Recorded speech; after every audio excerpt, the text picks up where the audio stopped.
Integrás la Mesa por la Paridad, además sos directora del programa de género de la UNL, así que bueno, muy recomendada para hablar justamente de Sí. este tema. Ya rige, digamos, la ley de paridad en la ciudad de Santa Fe por una ordenanza del Consejo, en Santo Tomé, en Rosario también.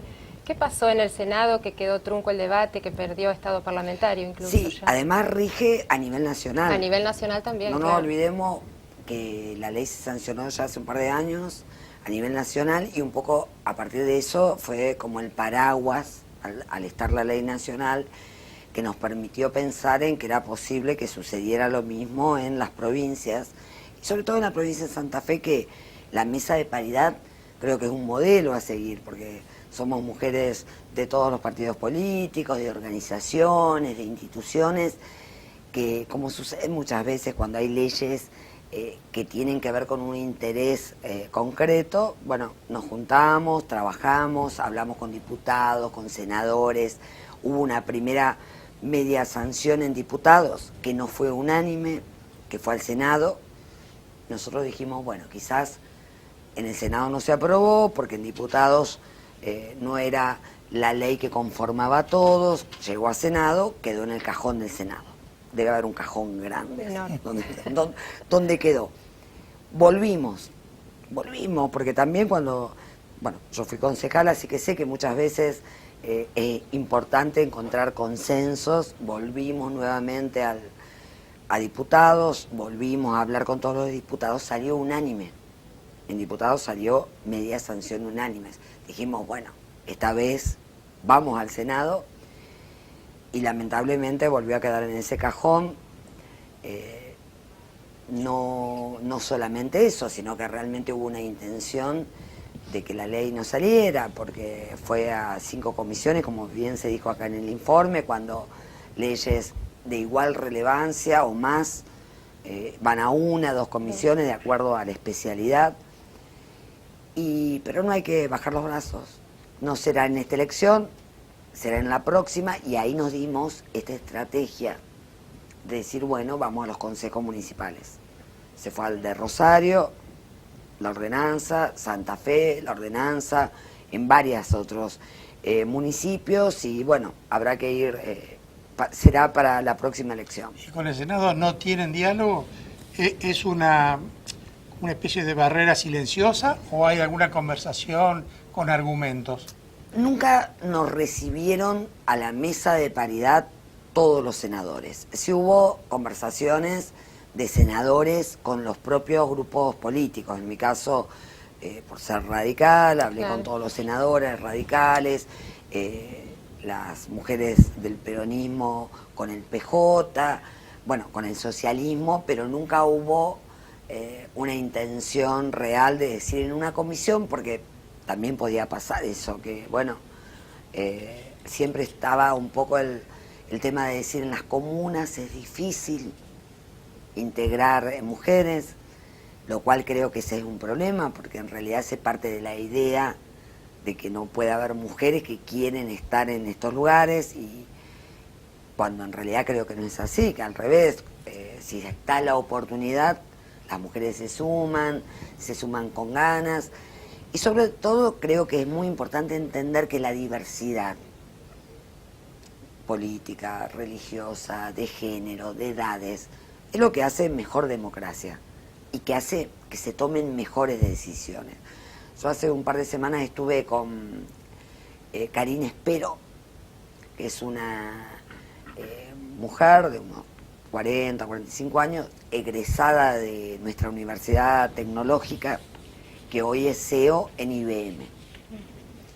Y bueno, estuve tomando un café con ella y me decía, en IBM ya hace un par de años, digo la empresa por lo que significa una empresa de estas características, como otras del estilo, entienden que es muy importante la voz de las mujeres en los espacios de decisión, en igualdad, en la diversidad, porque se toman mejores decisiones en el momento de comercializar, en el momento de decir cuáles son los productos, que seamos muchas diferentes. Se multiplican los focos de análisis. Exactamente. De visiones, de sensibilidades. Así.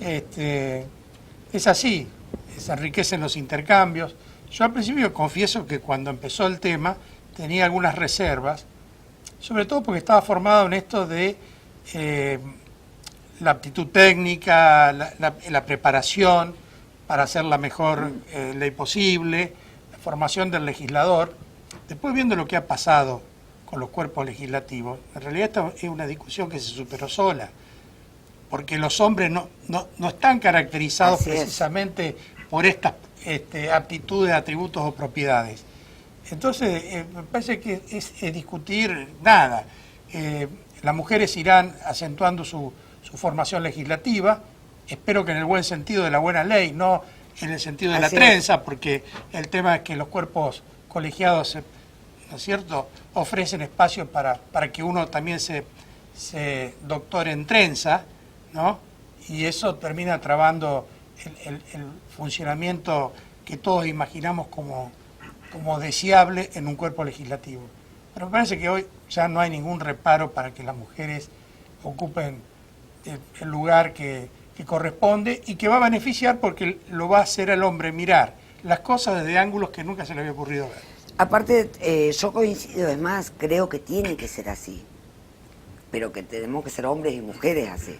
Es decir, los mejores, las mejores, preparados, con vocación, con pasión, pero también entender que, bueno, hay una desigualdad en la largada, por llamarlo de Claro, algún es modo, que algunos se preguntan por qué históricamente. 50 y 50 si a lo mejor los más aptos son otros, digamos. Pero bueno, esa desigualdad en la largada Así es. lo que hace que, Sí, que y haya ade- que tenga que haber una ley, digamos. Y además, a mí que me iguale las gusta condiciones. mostrar como ejemplo el Senado.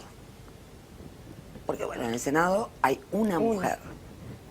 Y me van a decir que no hay mujeres capaces en cada uno de los departamentos, representar. en los partidos para poder representarlo. El departamento de la capital tuvo una sola mujer, que fue la Pepa Alegre, una gran dirigente justicialista que además con mucha fuerza, con mucha impronta, la única mujer senadora. Es decir, que evidentemente hay una desigualdad que, bueno, como pasa con las leyes siempre se perfeccionan y yo pienso en el cupo. Cuando se sancionó la ley de cupo, se pensó, como son las medidas de discriminación positiva, que son temporales. Bueno, vamos a hacer una ley por 10 años, por 15 años, porque después solo se va a Para modificar. romper la inercia que había antes, que entre en el juego, Claro. en la arena política, y bueno, y ahí empiecen a... Exactamente, pero era el piso, no era el techo. Y uno mira lo que ha sucedido, que salvo diferencias, y yo más allá de, por supuesto, formar parte del grupo político, reivindico mucho lo de la ciudad de Santa Fe, porque José Corral, en el gabinete, desde el primer momento, pensó la paridad. Y la paridad en espacios de decisión importante. Bueno, yo fui la primera secretaria de gobierno que tuvo la ciudad de Santa Fe. Bueno, con José la paridad la terminaron pidiendo los hombres, porque ustedes eran Es mayoría. cierto, somos mayoría. Ahora, Molina, ¿cuáles cree que son los factores que obstruyen el avance de la ley, el proyecto de ley de paridad de género en el Senado puntualmente, que perdió estado parlamentario Así es. en noviembre de 2018, el año pasado, hace muy poco? Pueden ser factores estrictamente políticos o pueden ser bien factores culturales, habida cuenta de que los propios senadores son emergentes sociales, como representantes de la ciudadanía de un departamento, también son emergentes sociales, Sí. digamos. Sí, creo que un poco y un poco de todo eso. Es decir, por un lado, estamos hablando del poder, en definitiva. Porque evidentemente estamos hablando de un Espacios espacio de de poder. No es fácil Cederlos. cederlo, compartirlo. Así que una primera cuestión ahí. Probablemente en algunos lugares, a mí me encantaría poder darte una respuesta objetiva en esto, de decir, mira, tuvimos una reunión con los senadores y nos dijeron concretamente esto y esto. Nunca la tuvimos, con lo cual digo lo que creo que es una cuestión de poder y quizás en algunos departamentos en particular una cuestión cultural de esto de entender sobre todo que las mujeres no quieren o no pueden o no saben llegar a determinados espacios de poder. Entonces como que era difícil armar listas, como que no se iban a poder en las comunas, cómo hacían para tener esa cantidad de mujeres, una mezcla de todo, pero me parece que sobre todo no entender que son tiempos históricos y que hay cuestiones que más tarde... Yo creo que hay mucha inercia cultural sí, ahí. en algunos lugares. Hay muchas costumbres que son difíciles de romper. Sería bueno meterse en la cabeza de cada uno y seguramente cada uno tiene distintas motivaciones. O incluso no tiene ninguna que la haya intelectualizado, sino que son casi gestos que le salen naturalmente. No, vamos a hacer tanto lío. Así, ¿no? así es. Para ponerlo en términos Sí, vulgares. o a mí me decían, ¿y vos para qué? Así, vos, ¿para qué querés la ley? No es para mí la ley. Claro. Como diciendo, bueno, vos fuiste concejala y estabas en la lista en el primer Y lugar. tuviste Claro, espacios de claro. decisión. Ahora, pero Claro. Tenés. se ha avanzado, desde que empezó la discusión hasta ahora se ha avanzado muchísimo.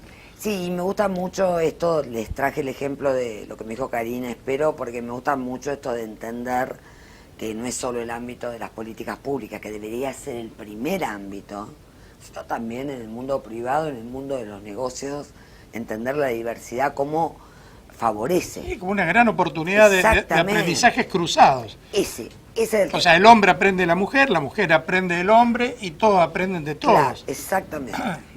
Sí. Y si mirás el mapa del territorio santafesino, ¿cómo evalúas la participación de las mujeres? Hay muchas mujeres en espacios de decisión, hay un largo camino por recorrer todavía, más allá de esto sí, puntual. Sí, un largo camino para recorrer, igual se ha avanzado, sobre todo las nuevas generaciones tienen claro esto de, que está muy bien además, que no se pone en el techo. Entonces creo que hay que aprender a decir, bueno, que nos acompañemos a que no se ponga en el techo. Pero es aún difícil, porque bueno, estoy pensando en el departamento de la capital, estoy pensando un poco en lo que vengo recorriendo y no hay muchas mujeres. Creo que también las mujeres tenemos que aprender a ejercer el poder de un modo diferente, que sea un modo democrático, un modo más igualitario, más horizontal, y también sumar mujeres, porque me parece que los modelos, a mí me gusta, bueno, Gustavo lo sabe, el Museo de la Constitución, esa sala que tiene de mujeres, a mí me gusta mucho porque me parece que es muy importante los modelos de mujeres. Cuando hay mujeres referentes en la historia, en la cultura, en el periodismo, en el arte, las mujeres nos vamos referenciando y decimos, mira cómo pudo, mira cómo hizo, mira cómo llegó. Me parece que eso es muy importante, por eso a mí me dicen, ¿a vos te costó? Sí, me costó, pero se puede, pero bueno, creo que además a las nuevas generaciones les va a costar menos, nosotras tenemos que acompañar en eso e incentivar la participación y las ganas de crecer, en este caso en política. Bueno, los hombres siempre hemos tenido modelos. Es así. O sea, en política, ¿no es cierto?, el líder de tal revolución en tal lugar, qué sé yo, Lincoln, Napoleón, ¿qué se te ocurra? En la Argentina, Irigoyen, Perón, Alfonsín, que fue durante su presidencia cuando Florentina Gómez Miranda fue eso iba a decir, fue la que inicia, que consigue el cupo del 30%. Florentina, que para las radicales... Además, una mujer adorable. Adorable y aparte una adelantada. Y muy serena, ¿eh? Sí, serena, pero fuerte. No. Una petiza persistente y una adelantada. Ella planteó temas tales como la patria potestad compartida también, es decir, temas del derecho de familia, que eran temas que tienen que ver con valores, con posiciones difíciles. Y que se han ido asimilando, se han ido naturalizando. Así es. Y hoy en día a nadie se le ocurre discutir. Y bueno, para las mujeres radicales, ella es una referencia, claro que sí. Bueno, justo antes de entrar conversábamos de Alicia Tate, y a mí me gusta también nombrarla, porque la otra vez me preguntaban qué era lo de la sororidad, que se habla tanto. La sororidad es eso, es nombrar mujeres, ser generosas en el momento de referenciar, de identificar, de poner el valor que tienen, porque además muchas de ellas estuvieron en momentos difíciles, en momentos en que no se hablaba de esto. Bueno, hay que nombrarlas, hay que conocerlas y contar de sus historias. Ahora, Molina, usted es directora del programa de género de la Universidad Nacional Litoral desde hace muchos años. Está en contacto permanente con los alumnos, es decir, con las nuevas generaciones de estudiantes. ¿Nota cierta permisividad o apertura en los chicos jóvenes, o bien todavía falta trabajo, digamos, en esto de instalar la igualdad de género? Estamos mejor, diríamos así. A mí, aparte del programa de género, bueno, yo doy clase en la Facultad en Derechos Humanos y Garantías, y uno de los temas que trabajo son los derechos humanos de las mujeres. Trabajamos mucho el tema de violencia, aparte del decano actual, el doctor Haga, tiene una posición muy vinculada al derecho constitucional, derechos humanos, y a mí me gusta mucho hacer una encuesta anónima acerca de lo que serían signos de violencia en las parejas o en las relaciones. Se la hago a varones y mujeres. Y aparecen cuestiones que todavía nos ponen en la alerta, ¿no? Tanto a varones como a mujeres, se lo hago decir, vinculado al tema del control, al tema de los proyectos, a cómo son las relaciones. Se ha avanzado, pero la universidad es un ámbito, la educación, en realidad. La educación creo que es el ámbito fundamental. Si nosotros tenemos una educación donde se trabaja en la no violencia, una educación donde se trabaja en la igualdad, probablemente las generaciones seguro van a ser mejores, y a mí me gusta mucho plantear que vamos a ser mejores varones y mujeres. Claro. Que esto no es sexo, no es sexismo, es pensar en una sociedad de iguales, y en la sociedad de iguales la pasamos mejor varones y mujeres, porque en los mandatos para los varones también la pasan mal los varones, en muchos casos, ¿no? Del varón que tiene que ser el más valiente, que tiene que ser el que le va muy bien económicamente, es decir, situaciones que llevan a muchos varones a tener depresiones, a tener situaciones... Suicidios. La tasa alta tiene mucho que ver con esto. Así que, sí, creo que estamos mejor, pero los lugares educativos me parece que son fundamentales. Adriana, te cambio de tema, aprovecho que estás acá, bueno, sos candidata a senadora también, sí. Y estás al frente del ente de coordinación del área metropolitana, bueno, y justamente mañana presentás un proyecto de movilidad para todo el área metropolitana, para el departamento de la capital. Un poco, supongo que también tiene que ver con este rol y lo que has recabado en tu recorrida por el área metropolitana. Lo primero, que es un poco lo que voy a plantear mañana, porque no es un proyecto, no es una propuesta acabada, sino que por el contrario lo que planteo es la necesidad que haya un lugar donde se planifique justamente un plan de movilidad para el departamento de la capital, o un plan de movilidad metropolitano. Lo primero que aprendí en este tiempo es que todo lo vinculado a la movilidad está como pensado para una sociedad de hace 10, 15 años atrás. Como que no hay una referencia de lo que sucede de verdad hoy en nuestras ciudades, en el área metropolitana. Hoy la quinta de fin de semana no es más la quinta de fin de semana, es la casa de todos los días. Vivienda permanente. Exactamente, sí. Y no está preparado ni el transporte interurbano, ni las conexiones, ni los caminos, y eso es central, porque hace a la producción, el problema que tenemos con los caminos rurales, el problema que tenemos en general con las rutas que vinculan una región con otra. Hay lugares dentro del departamento de la capital que hoy, con una lluvia muy grande, permanecen aislados, como Campo Andino, por dar un nombre, que es un lugar hermoso, hay flamencos. Entonces yo digo, ¿cómo no tener una idea de la importancia que es la conectividad? Porque es lo que nos permite la economía, el turismo metropolitano, el poder. Estamos hablando de 50 kilómetros. Pensemos otras ciudades cabeceras que tienen 50 kilómetros alrededor y lo que eso implica. O avenidas interurbanas. Rosario no tiene. Rosario hoy con Funes, con la mayoría, digamos, de su área metropolitana tienen las avenidas interurbanas. ¿cómo no pensar en una avenida interurbana con Montevera o con Recreo? ¿Y se ha logrado en estos años que las ciudades y las comunas cercanas se junten, Sí.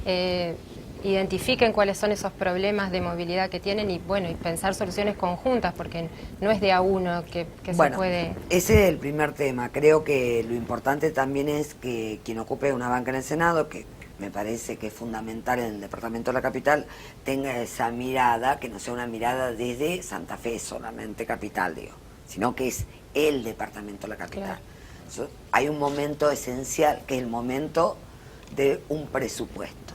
Bueno, es el momento de poder hablar con los presidentes comunales, las presidentas, los intendentes, las intendentas, y decir, bueno, ¿cómo hacemos para tener este plan que nos conecta? Porque la conectividad es producción, es comercio, es educación y es el no desarraigo.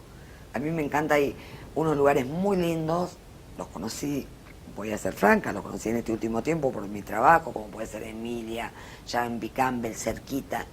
¿Y qué te dicen las mujeres, sobre todo? Porque en eso las madres creo que tenemos esa cosa. Mi hija, mi hijo se fueron a estudiar a Santa Fe. Lejísimo. Claro. Y querrían volver. No vuelven porque es complicado hasta en la cantidad de tiempo que tardan.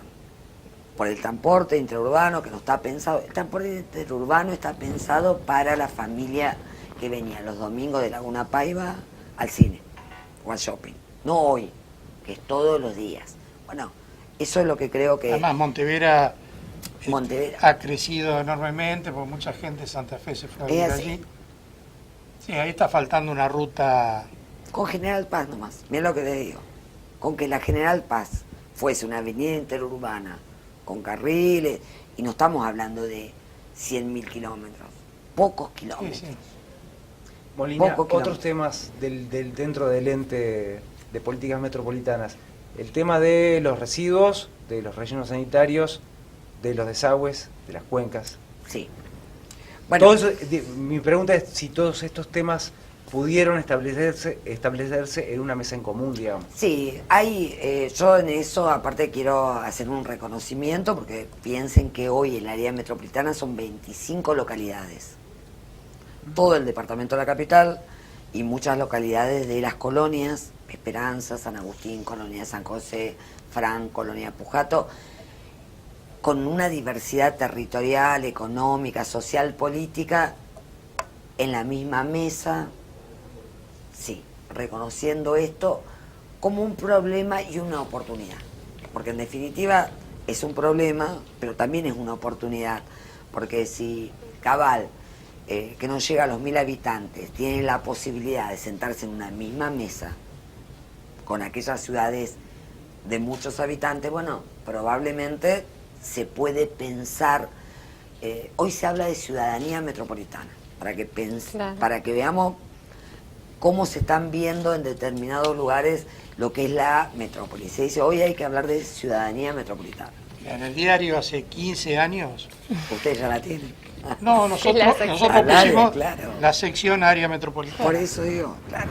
Bueno, hoy se habla de ciudadanía metropolitana. El año pasado me invitaron en Buenos Aires una jornada que hubo importante, aparte fue un reconocimiento al área metropolitana Santa Fe, se hizo en la Universidad de Buenos Aires y había especialistas y decían, hoy hay que hablar ya de ciudadanía metropolitana. Se está haciendo en Brasil, se está haciendo también en Buenos Aires, que tienen una complejidad. Rosario, la verdad que es un buen modelo a seguir. Ellos hace más de 10 años que vienen pensándolo como metrópoli y la conexión es fundamental. Además, esta posibilidad de que los representantes de lugares más chicos, de pueblos más chicos, Exactamente. puedan sentarse a la misma mesa, es también un problema de accesibilidad. Totalmente. O sea, no física, sino de Claro. gestión, de conocimiento, de intercambio. Un hombre, una mujer, un voto, como me gusta decir, en esa mesa, es así. Está José, presidente del ente, de la ciudad cabecera por ley, pero está Fernando Banzini de Cabal, que tiene menos de 1000 habitantes, sentado al lado. Claro, entre La todos de- se puede iguales, la decisión. gestionar Sí. mejores soluciones. Claro que sí. Adriana, muchísimas gracias por Muchas gracias a visitarnos. ustedes, muchas gracias.